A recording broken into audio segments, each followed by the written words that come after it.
Whatever happens to them, they deserve it because they had it. But what they did is listen to other people that didn't want certain people in. So, hey, bring my guy, not him. He ain't going to do us any good. Let's bring him. But it's all favoritism. And some of them, that's all they know.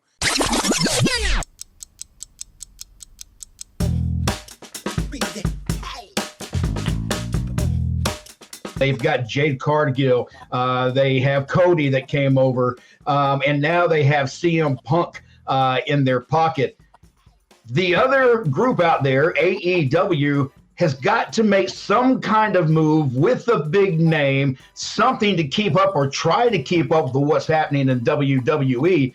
I'm just wondering, is there that person out there anymore? CM Punk was taken. CM Punk was in your hands. You dropped the ball. WWE, despite what CM Punk ever said about him, they said what they've always said, what's best for business. And they brought CM Punk in. That puts AEW really in a bad spot because I don't think there's another name out there they could bring in that could top anything that WWE has done recently. Am I right, wrong? No, who's out there? That's what I'm wondering. I mean, is there a name that you can think of that would meet that? I don't think it is either, but whatever happens to them, they deserve it because they had it. But what they did is listen to other people that didn't want certain people in. So, hey, bring my guy, not him. He ain't going to do us any good. Let's bring him. But it's all favoritism. And some of them, that's all they know. Favoritism. Let me get my friend in. That kind of thing. So that's what I'm saying. AEW, listen to them. There's no leadership there. So that's their problem. The top of the heap right now is Sting, who's going to retire soon. Bryan Danielson, Kenny Omega, Chris Jericho.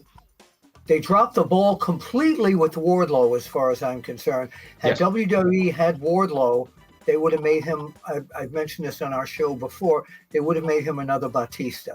They would have made him a huge star, and it's not too late.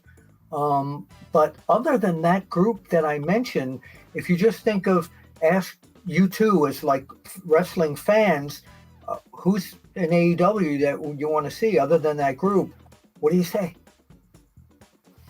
And look here, I don't think most people can tell you who all was on the roster at AEW. And there are a bunch of names that you never see because there is so much talent. And I'm not, it's one of the things that they got to consider doing at some point is eliminate so much talent, focus on something, and make this thing have an interest to it. In fact, QT Marshall, or is that how you say his name? Marshall? He is now resigned from AEW. He says the product's not what it originally started to be. It's now becoming a different product.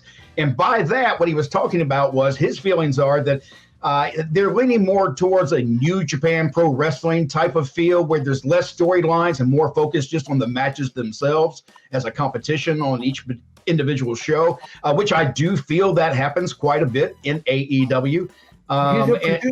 He's a producer there, and I think he was vice president of talent. Yeah. And so here's this guy that had a lot of control, but obviously things just no longer going his way or the way of AEW. But again, it comes down to one person, and that one person's got to get his entire company under control because he's given away too much. The fact that you gave away all these key players, Cody Rhodes, one of the ones who just started the company with you, and then you lose people like, you lost William Regal, who was a great find there, and you had him, and then you let him go again. All these people that come and go, and they go back like CM Punk. He asked for his release because of his son working in WWE when we're talking about Regal.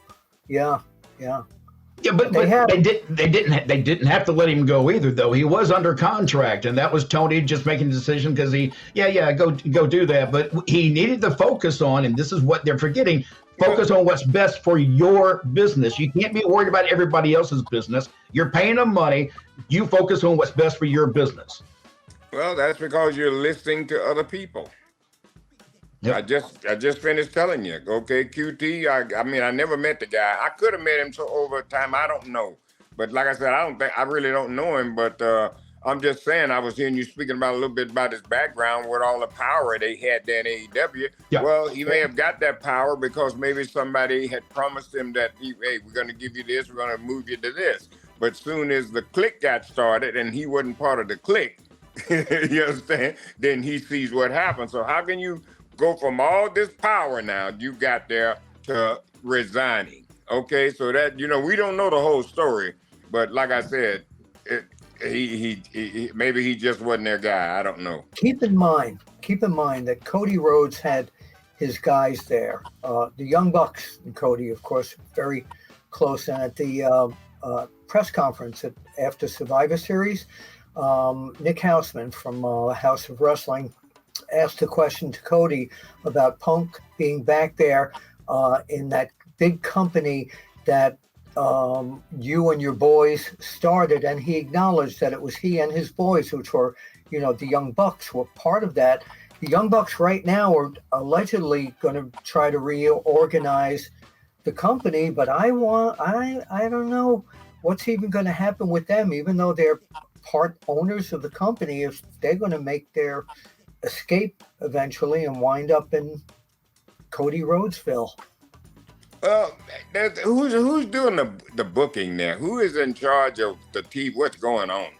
For the most part, Tony Khan. I mean, the final say is Tony Khan. And saying all this though, and I because I do know there's a whole nother aspect to the story from people who work there and people who want to go somewhere to work. I want to see this company do well. I'm just right now, they're not on that track. They need to get focused on where they got a few golden nuggets. Hopefully they don't screw that up as well. But you need to somehow get the grips on your company and move forward and make it something that people want to watch. Right now, it's exactly kind of what QT Marshall said, and I hate to say that, but he's right. It is less storytelling, just more see what we can do. And so you tune in every week just to see what they can do. Well, why am I going to watch next week if I think I've seen everything you can do? Unless you have a story, I'm not coming back. They got Chris Jericho there. He's a backstage genius in my opinion. Yes, he is. Creative. Yes, he is. He's the smartest guy in this business. Yeah, he's the guy who should be running Tony Khan's dressing room, the whole bit, and putting this whole thing together. He has him and Jake the Snake should be in charge of talent relations. Oh, I agree with you. There's got to be somebody that just doesn't take any language. I mean, that's what it comes down to. It's Chris Jericho. I've known him for many, many years. He don't take any language. Like Bill was saying, he's one of the smartest guys in this business. He's the only guy that I know can go out on TV and get beat right in the middle, 1, 2, 3, and get right back up and get his heat back. Yep. And absolutely true. I can tell you right, a lot of guys can't do that.